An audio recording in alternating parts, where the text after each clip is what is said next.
شداد دنیا میں جنت بنانے والا اپنے دور کا فرعون تھا۔ اس نے خدائی کا دعویٰ کیا، لوگوں نے اسے بہت سمجھایا کہ اللہ کی عبادت سے جنت ملتی ہے۔ اس نے لوگوں سے پوچھا کہ جنت کیسی ہے، تو لوگوں نے اس کو جنت کے بارے میں بتایا۔ اس نے کہا کہ مجھے اس جنت کی ضرورت نہیں، میں دنیا میں ہی ایک جنت بناؤں گا اور اس جنت میں اللہ کو بسم اللہ الرحمن الرحیم۔ شداد کے جنت بنانے کا قصہ۔ شداد کون تھا؟ اس کی جنت کیسی تھی؟ وہ جنت اب کہاں ہے؟ وہ جنت کس ملک میں ہے؟ آئیں ہم جائزہ لیتے ہیں۔ اللہ تعالیٰ نے ملک الموت سے پوچھا، تجھ کو کس بندے کی روح قبض کرتے وقت کبھی رحم بھی آیا یا نہیں؟ ملک الموت نے عرض کیا، اللہ رب العزت، مجھ کو دو روحوں کی جان نکالنے میں کمال رکت ہوئی تھی۔ اگر تیرا حکم نہ ہوتا تو میں ہرگز ان کی جان نہ نکالتا۔ نیلے بیکراں سمندر میں ایک چھوٹا سا جہاز اپنی منزل کی جانب رواں دواں تھا۔ جہاز میں بہت سارے مسافروں کے علاوہ ایک عورت ایسی بھی تھی جس کے ہاں بھی اسی وقت بچہ پیدا ہونے والا تھا۔ پرسکون سمندر میں اچانک ہی لہریں اٹھنے لگیں اور ساتھ ہی ہوا بھی تیز ہو گئی، اور دیکھتے ہی دیکھتے ہوا نے طوفان کا رخ اختیار کیا اور سمندر سے اٹھنے والی لہروں نے کشتی سے ٹکرا کر اسے ہچکولے کھانے پر مجبور کر دیا۔ سبھی مسافر حیران و پریشان سمجھنے کی کوشش کر رہے تھے کہ اچانک ہی موسم نے اپنا مزاج کیسے بدل لیا۔ طوفان بڑھتا جا رہا تھا اور مسافر زندگی کی دعائیں مانگ رہے تھے، لیکن اللہ تعالیٰ کو کچھ اور ہی منظور تھا۔ ہوا کے تیز جھکڑوں اور سمندر کی طاقتور موجوں نے جہاز کو توڑ کر ٹکڑوں میں بدل دیا۔ جن مسافروں کو تیرنا آتا تھا وہ تیر کر اپنی جان بچانے کی جیت توڑ کوشش کر رہے تھے۔ وہ عورت جس کو بچہ پیدا ہونے والا تھا جہاز ڈوبنے کے خوف اور طوفان کی دہشت سے بے ہوش ہو چکی تھی اور جہاز کے ٹوٹے ہوئے ایک تختے پر پڑی ہوئی تھی، اور یہ تختہ بے اتھاہ سمندر میں تیز لہروں کے سہارے بہتا چلا جا رہا تھا، اور اسی حالت میں عورت کے یہاں بچہ پیدا ہوا، اور ولادت کے اگلے ہی لمحے اللہ تعالیٰ کی طرف سے ملک الموت کو حکم ہوا کہ اس عورت کی روح قبض کر لی جائے۔ حکم کی تعمیل پلک جھپکنے سے قبل ہوئی اور وہ بچہ بے سر و سامانی کی حالت میں اکیلا ہی تختے پر پڑا رہا، اور وہ تختہ کئی دنوں بعد کنارے پر آ لگا۔ کنارے پر موجود ایک مہتر نے جو یہ دل سوز نظارہ دیکھا تو لپک کر بچے کو اٹھا لیا اور میت کو وہیں قریب ہی زمین میں کھود کر دفن کر کے بچے کو اپنے ساتھ گھر لے آیا۔ مہتر جب بچہ لے کر گھر پہنچا تو بچے کو دیکھ کر اس کی بیوی بہت خوش ہوئی، کیونکہ اس کے یہاں کوئی اولاد نہیں تھی، اور انہوں نے بچے کا نام شداد رکھا۔ مہتر اور اس کی بیوی اس بچے کے لاڈو پیار سے پرورش کرنے لگے، یہاں تک کہ وہ 7 برس کا ہو گیا۔ اتنی کم عمر میں شداد نہایت ہی ذہین، عقل مند اور چالاک بھی تھا۔ ایک روز گاؤں کے باہر شداد بچوں کے ساتھ کھیل رہا تھا کہ اچانک ہی شور اٹھا کہ بادشاہ کی سواری آ رہی ہے۔ یہ سنتے ہی سارے بچے بادشاہ کے ڈر سے بھاگ گئے، لیکن شداد وہی قریب ایک ٹیلے کے اڈے میں چھپ کر بادشاہ کی سواری اور شاہی لشکر کا نظارہ دیکھنے لگا۔ یہاں تک کہ تمام لشکر گزر گیا اور بادشاہ کی سواری گزرنے کے بعد کچھ پیادے گری پڑی ہوئی چیزوں کی خبر گیری کے واسطے لشکر کے پیچھے پیچھے آئے۔ ان پیادوں میں سے ایک پیادے نے راستے میں سے ایک پوٹلی پڑی ہوئی پائی۔ اس نے جب پوٹلی کو کھول کر دیکھا تو اس میں ایک سرمے دانی تھی۔ وہ پیادے اپنے ساتھیوں سے بولا، میں نے سرما پایا ہے، اگر تمہاری اجازت ہو تو میں اسے اپنی آنکھوں میں لگاؤں، کیونکہ میری بینائی بھی کچھ کمزور ہو گئی ہے، شاید اس سے کچھ فائدہ ہو جائے۔ اس کے ساتھیوں نے جواب دیا، اول تو راستے میں پڑی ہوئی چیز اٹھانا نہیں چاہیے، خیر اب تو نے اٹھا ہی لی ہے تو بغیر آزمائے ہوئے آنکھوں میں ہرگز مت لگانا، کبھی فائدے کے اور نقصان نہ ہو جائے، پہلے کسی اور کی آنکھوں میں لگا کر دیکھ۔ یہ سن کر پیادے نے ادھر ادھر دیکھا تو اسے شداد ایک ٹیلے کی اوٹ میں کھڑا نظر آیا۔ پیادے نے اسے بڑے پیار سے بلایا اور کہا، آ بیٹا، ہم تیری آنکھوں میں سرما لگا دیں تاکہ تیری آنکھیں اچھی لگیں۔ شداد نے پیادے سے سرمے دانی اور سلائی لے کر اپنی آنکھوں میں سرما لگایا۔ سرما لگاتے ہی شداد کے 14 طبق روشن ہو گئے اور اسے زمین کے اندر چھپے ہوئے تمام خزانے بالکل اسی طرح سے نظر آنے لگے جیسے صاف شفاف پانی میں چیزیں نظر آتی ہیں۔ شداد حد سے زیادہ چالاک تو تھا ہی، لہٰذا اپنی چالاکی اور عقل مندی سے چلایا، اے خانہ خراب ظالموں، تم نے میری آنکھیں پھوڑ دی، ہائے میں اندھا ہو گیا، یہ میری آنکھ میں کیسا زہر لگوا دیا، ہائے اب میں بادشاہ کے پاس جا کر فریاد کروں گا اور تم کو سزا دلواؤں گا۔ پیادوں نے جو یہ سنا تو مارے خوف کے سرما وہیں چھوڑ کر گرتے پڑتے اپنی جان بچانے بھاگ کھڑے ہوئے، اور شداد اپنی چالاکی اور پیادوں کی بزدلی پر خوب ہنسا اور سرمےدانی لے کر اپنے گھر آ گیا اور اپنے باپ سے سارا واقعہ بیان کر دیا۔ ماتر اپنے بیٹے کی ہوشیاری سے بہت خوش ہوا اور بولا، رات کو جب سب لوگ سو جائیں گے تو ہم اپنے بھروسے کے مزدوروں کے ساتھ پھاوڑے وغیرہ لے کر چلیں گے، اور جہاں بھی تجھ کو خزانے نظر آئیں گے ہم وہاں سے کھود کر نکال لیں گے اور اپنے گدھوں اور خچروں پر لاد کر خزانہ لے آئیں گے۔ اس طرح شداد نے بہت سا مال و دولت اور جواہر اکٹھے کر لیے تھے، اور سب گاؤں والوں کو آئے دن دعوتیں کر کر کے اپنا ہمدرد و رفیق بنا لیا تھا۔ کچھ عرصے بعد شداد نے اس گاؤں کے سردار کو قتل کر کے اس کی جگہ پر خود سردار بن بیٹھا۔ ہوتے ہوتے یہ خبر دوسرے حاکموں اور فوجداروں کو پہنچی تو انہوں نے شداد کو سزا دینے کا ارادہ کیا۔ یوں شداد موسٹ وانٹڈ بن گیا۔ اس سے پہلے کہ وہ کچھ کر گزرتے، شداد نے بھی اپنی ایک آرمی تیار کر لی اور ان حاکموں فوجداروں سے مقابلہ کیا اور اپنی ذہانت اور بہادری سے سب حاکموں کو ایک ایک کر کے ہلاک کر دیا، اور اس طرح سے بڑھتے بڑھتے شداد تمام روئے زمین کا کنگ بن بیٹھا، اور سارے جہاں کے حاکم، امرا اور سردار اس کے متی و فرما بردار ہوئے۔ شداد نے بے پناہ خزانے جمع کر لیے تھے اور اپنا لشکر اس قدر وسیع اور مضبوط بنا لیا تھا کہ 480 کا حکم چلتا تھا۔ اپنی پاور اور بہترین حکمت عملی کے ذریعے شداد نے اپنی سلطنت کو کمال عروج بخشا تھا، اور روئے زمین کے کسی انسان کو اتنی پاور نہیں تھی کہ اس کا مقابلہ کر سکے۔ بے پناہ خزانوں اور مال و دولت، وسیع و عریض سلطنت، عظیم و شان لاؤ لشکر اور اپنی ذہانت و طاقت کی وجہ سے شداد اب غرور اور تکبر میں مبتلا ہو گیا تھا، اور اس نے دعوی خدائی کر ڈالا۔ عالموں اور واعظوں نے اس ملعون کو پند و نصیحتیں کیں اور حق تعالیٰ کے خوف اور اس کی عبادت کی طرف رغبت دلانے کی بہت کوششیں کیں، لیکن شداد کا کہنا تھا کہ دولت و حکومت، جاہ و ثروت، عزت و شہرت اور حشمت سب کچھ میرے پاس موجود ہے، تو مجھے کیا ضرورت کہ میں کسی خدا کی اطاعت کروں۔ عالموں نے سمجھایا کہ یہ سب ملک و دولت فانی ہے، اور اللہ تعالیٰ کی عبادت و اطاعت کرو گے تو وہ تمہیں جنت عطا کریں گے جو اس دنیا سے کروڑوں درجے بہتر ہوگی۔ شداد نے پوچھا کہ اس جنت میں کیا خوبی ہے؟ تو عالموں نے جو کچھ بھی خوبیاں اور تعریف جنت الفردوس کی پڑھی اور سنی تھی وہ سب اس کے سامنے بیان کر دی۔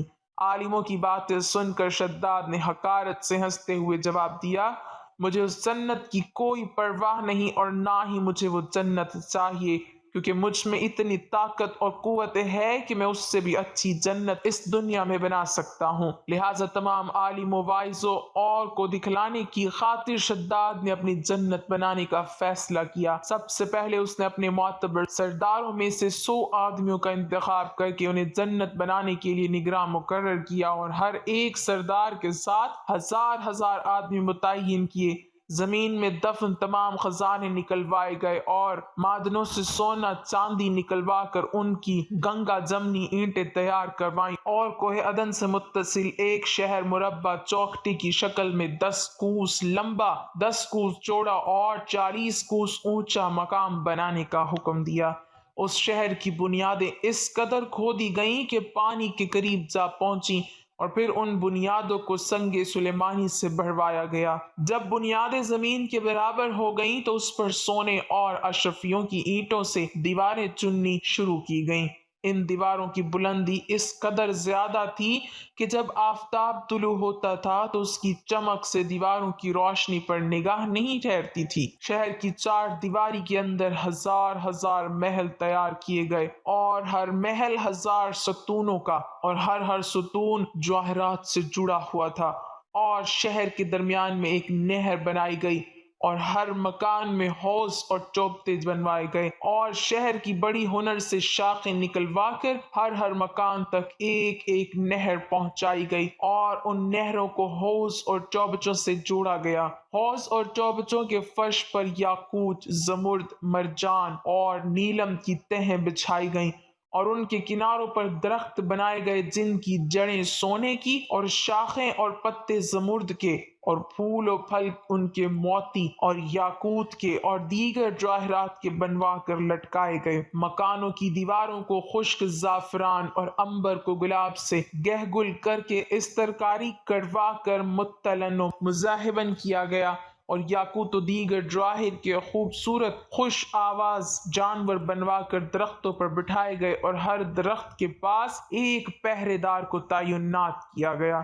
جب اس انداز کا شہر بن کر تیار ہوا تو حکم دیا کہ سارے شہر میں قالین اور فرش پر ریشمی زرفت بچھا دیے جائیں، اور سب مکانوں میں ترتیب سے سونے چاندی کے برتن چنوا دیے گئے، اور حوضوں میں دودھ، شراب، شہد اور شربت انواع اقسام کے جاری کرا دیے گئے۔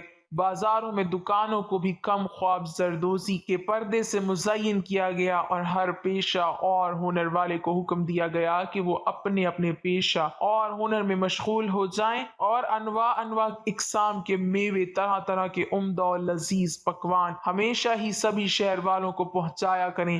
غرض کے 12 برس میں یہ شہر بے مثال اس سجاوٹ کے ساتھ تیار ہوا تو تمام عمرہ اور سرداروں کو حکم دیا گیا کہ وہ زینت کے ساتھ اس شہر میں جا کر رہیں، اور خود بھی اپنی فوج و لشکر کو ساتھ لے کر کمال عزور و تکبر سے شہر کی طرف کوچ کیا، اور راستے میں عالموں اور واعظوں کو جلانے کی خاطر کچھ دیر رک کر ان سے تکبر اور حقارت کے ساتھ کہا، تم اسی جنت کے واسطے مجھے اس کے سامنے جس کو آج تک کسی نے نہیں دیکھا ہو سر جھکانے اور ذلیل ہونے کے لیے کہتے تھے نا؟ اب تم کو میری قدرت اور ثروت دیکھنی ہو تو میرے ساتھ چلو، میں نے اس اندیکھی جنت سے بھی زیادہ حسین و دلکش اور خوبصورت جنت بنوائی ہے، جس کو دیکھ لینے کے بعد تم اپنے خدا کی جنت کو بھی کم سمجھو گے۔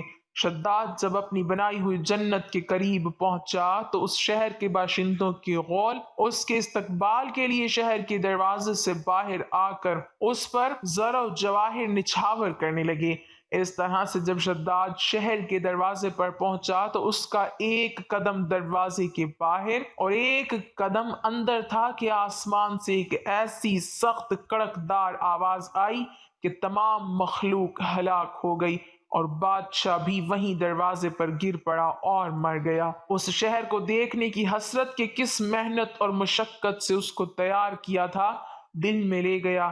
تمام مخلوق کے ہلاک ہونے کے بعد اللہ تعالیٰ نے ملک الموت سے پوچھا، تجھ کو کس بندے کی روح قبض کرتے وقت کبھی رحم بھی آیا یا نہیں؟ ملک الموت نے عرض کیا، اللہ رب العزت، مجھ کو 2 ذی روحوں کی جان نکالنے میں کمال رقت ہوئی تھی، اگر تیرا حکم نہ ہوتا تو میں ہرگز ان کی جان نہ نکالتا۔ ارشاد ہوا، بتاؤ وہ 2 لوگ کون تھے؟ عرض کیا، ایک تو وہ بچہ تھا جو نیا پیدا تھا اور اپنی ماں کے ساتھ جہاز کے ٹوٹے ہوئے تختے پر بے سر و سامانی کی حالت میں بحر بیکراں میں تیرتا جا رہا تھا۔ اس وقت اس بچے کا واحد سہارا تمام کائنات میں اس کی ماں تھی، تو مجھے حکم ہوا کہ اس کی ماں کی روح قبض کر لے۔ اس وقت مجھے اس بچے پر بے حد رحم آیا تھا، کیونکہ اس بچے کا اس کی ماں کے سوا کوئی دوسرا خبرگیر نہ تھا، اور بھوکا پیاسا بچہ اپنی ماں کے دودھ کے لیے ترس رہا تھا۔ اور باری تعالیٰ دوسرا ایک بادشاہ تھا جس نے ایک شہر کمال آرزو سے ایسا بنوایا تھا کہ ویسا شہر دنیا میں کہیں نہیں تھا۔ جب وہ شہر تیار ہو گیا اور بادشاہ اپنے شہر کو دیکھنے پہنچا تو جس وقت ایک قدم اس کا شہر کے دروازے میں تھا تو مجھے حکم ہوا اور اس کی جان قبض کر لے۔ اس وقت بھی مجھے بہت رونا آیا تھا کہ وہ بادشاہ کیا کچھ حسرتیں اپنے دل میں لے گیا ہوگا۔ اللہ تعالیٰ نے فرمایا، اسرائیل، تمہیں ایک ہی شخص پر 2 بار رحم آیا ہے، کیونکہ یہ بادشاہ وہی بچہ تھا جس کو ہم نے بغیر ماں باپ کے بنا کسی سہارے کے سمندر کی تیز و تند لہروں اور طوفانوں میں بھی محفوظ رکھا، اور اس کو حشمت و ثروت کی بلندیوں پر پہنچایا، اور جب یہ اس مرتبے کو پہنچا تو ہماری تابعداری سے منہ موڑا اور تکبر کرنے لگا، اور آخر کار اپنی سزا کو پہنچا۔ معتبر تفسیروں میں لکھا ہے کہ شداد اور اس کے لشکر اور اس شہر کے تمام لوگوں کے ہلاک ہونے کے بعد اللہ پاک نے اس شہر کو دنیا والوں کی نظروں سے پوشیدہ کر دیا ہے، مگر کبھی کبھی رات کے وقت عدن کے گرد و نواح کے لوگوں کو اس جگہ چمکدار روشنی دکھائی دیتی ہے، جس کے بارے میں خیال ہے کہ یہ روشنی اسی شہر کی دیواروں کی ہے۔ قرآن مجید میں بھی ذکر ہے کہ اس شہر کو اللہ پاک نے لوگوں کی نگاہ سے پوشیدہ کر دیا ہے، اور حضرت محمد صلی اللہ علیہ وسلم نے فرمایا کہ میری امت میں سے ایک شخص اپنے اونٹ کو ڈھونڈتا ہوا اس شہر میں جائے گا اور وہاں کے عجائبات دیکھے گا۔ اس شہر کی اس سے زیادہ کوئی کیا تعریف کرے گا کہ خود اللہ رب العزت باوجود احاطہ علم اور تمام معلومات کے ارشاد فرمایا ہے کہ التی لم یخلق مثلھا فی البلاد، یعنی وہ شہر کے ہرگز پیدا نہیں کیا گیا ویسا روئے زمین کے شہروں میں۔ شداد کے بارے میں کہا جاتا ہے کہ اس نے ایک جنت بنائی تھی جو بہت بڑی تھی اور اس کی تعمیر میں کئی سال لگے تھے، لیکن شداد کو یہ جنت دیکھنی بھی نصیب نہیں ہوئی۔ تاریخ کی کتابوں میں شداد کا واقعہ تواتر کے ساتھ بیان کیا گیا ہے۔ شداد کے بارے میں مشہور ہے کہ وہ قوم عاد کا بادشاہ تھا۔ اسی قوم کی طرف حضرت ہود علیہ السلام کو بھیجا گیا تھا۔ اللہ تعالیٰ نے اس قوم کو غیر معمولی قد و قامت اور قوت عطا فرمائی تھی۔ ان میں ہر شخص کا قد کم از کم 12 گز کا ہوتا تھا۔ طاقت کا یہ حال تھا کہ بڑے سے بڑا پتھر جس کو کئی آدمی مل کر بھی نہ اٹھا سکیں، ان کا ایک آدمی ایک ہاتھ سے اٹھا کر پھینک دیتا تھا۔ یہ لوگ طاقت و قوت کے بلبوتے پر پورے یمن پر قابض ہو گئے۔ دو بادشاہ خاص طور پر ان میں بہت جاہ و جلال والے ہوئے۔ وہ دونوں بھائی تھے، ایک کا نام شدید تھا جو بڑا تھا، دوسرے کا نام شداد تھا جو اس کے بعد تخت نشین ہوا۔ یہ دونوں وسیع علاقے پر قابض ہو گئے اور بے شمار لشکر و خزانے انہوں نے جمع کر لیے تھے۔ شداد نے اپنے بھائی شدید کے بعد سلطنت کی رونق و کمال کو عروج تک پہنچایا۔ دنیا کے کئی بادشاہ اس کے باج گزار تھے۔ اس دور میں کسی بادشاہ میں اتنی جرأت و طاقت نہیں تھی کہ اس کا مقابلہ کر سکے۔ اس تسلط اور غلبہ نے اس کو اتنا مغرور و تکبر کر دیا کہ اس نے خدائی کا دعویٰ کر دیا۔ اس وقت کے علماء و مصلحین نے جو سابقہ انبیاء کے علوم کے وارث تھے اسے سمجھایا اور اللہ کے عذاب سے ڈرایا، تو وہ کہنے لگا جو حکومت و دولت اور عزت اس کو اب حاصل ہے، اس سے زیادہ اللہ تعالیٰ کی عبادت کرنے سے کیا حاصل ہوگا؟ جو کوئی کسی کی خدمت و اطاعت کرتا ہے یا تو عزت و منصب کی ترقی کے لیے کرتا ہے یا دولت کے لیے کرتا ہے، مجھے تو یہ سب کچھ حاصل ہے، مجھے کیا ضرورت کہ میں کسی کی عبادت کروں۔ سمجھانے والوں نے یہ بھی کہا کہ یہ حکومت و دولت ایک فانی چیز ہے، جبکہ اللہ کی اطاعت میں اخروی نجات اور جنت کا حصول ہے، جو دنیا کی ہر دولت سے بہتر اور زیادہ قیمتی ہے۔ اس نے پوچھا یہ جنت کیسی ہوتی ہے؟ اس کی تعریف اور خوبی بتاؤ۔ نصیحت کرنے والوں نے جنت کی وہ صفات جو انبیاء کرام کی تعلیمات کے ذریعے ان کو معلوم ہوئی تھیں اس کے سامنے بیان کی، تو اس نے کہا مجھے اس جنت کی ضرورت نہیں، ایسی جنت تو میں خود دنیا میں ہی بنا سکتا ہوں۔ اس دن سے شداد کی مسلسل یہ کوشش رہی کہ وہ ایک ایسا شہر تعمیر کرائے جو ہر لحاظ سے جنت جیسا ہو۔ اس نے اپنے بھانجے ضحاک کو جو ایران کا حاکم تھا کہلا بھیجا کہ جتنا سونا چاندی تمہارے پاس جمع ہے وہ فوراً میرے پاس بھیج دو۔ ضحاک نے ایسا ہی کیا۔ شداد نے پورے ملک میں اپنے کارندے روانہ کیے جو بہت بڑی مقدار میں سونا چاندی جمع کر کے لائے۔ شداد نے جنت بنانے کے لیے ملک شام میں ایک صحت افزا مقام کا انتخاب کیا اور ماہر معماروں کے ذریعے وہاں ایک مضبوط اور مستحکم فصیل تعمیر کرائی، جس کے اندر سونے اور چاندی کا محل تعمیر کرایا اور اس کی دیواروں کو قیمت کی جواہر سے سجایا۔ اس نے شہر کے وسط میں ایک ایسی نہر بنوائی جس کے پانی میں سنگریزوں کی بجائے ہیرے جواہرات بہتے تھے۔ سونے کے ایسے درخت لگوائے جن کی خوشوں میں مشک و عنبر بھرا گیا تھا۔ جب ہوا چلتی تو مشک و عنبر کی خوشبو پورے شہر میں پھیل جاتی۔ بیان کیا جاتا ہے کہ شداد نے محل کے چاروں طرف سونے کی اینٹوں سے 12,000 کمرے تعمیر کرائے، اور ہر کمرے کو یاقوت اور ہیرے جواہرات سے مزین کیا گیا، اور اطراف و جوانب سے خوبصورت اور جوان عورتوں کو وہاں لایا گیا۔ یہ عظیم و شان جنت نما شہر 300 یا 500 سال میں مکمل ہوا۔ کہا جاتا ہے کہ شداد کی عمر 900 برس تھی۔ جنت مکمل ہونے کے بعد شداد کو اس کی تکمیل کی اطلاع دی گئی۔ اطلاع ملتے ہی شداد بہت بڑا لشکر لے کر اپنی جنت کی جانب روانہ ہو گیا۔ ابھی شہر سے ایک منزل کے فاصلے پر تھا کہ اس نے ایک ہرن دیکھا جس کے پاؤں چاندی اور سینگ سونے کے تھے۔ ہرن کو دیکھ کر وہ لالچ میں آ گیا اور اسے پکڑنے کے لیے اس کے پیچھے اپنا گھوڑا لگا دیا۔ بھاگتے بھاگتے وہ اپنے لشکر سے جدا ہو گیا۔ اس نے شداد کو پکار کر کہا، شداد، تو نے عالی شان محل تعمیر کر کے یہ سمجھ لیا ہے کہ اب تو موت کے پنجے سے بھی آزاد ہو چکا ہے۔ یہ سن کر شداد کا رواں رواں کانپنے لگا اور اس نے پوچھا، تو کون ہے؟ اس نے جواب دیا، میں ملک الموت ہوں۔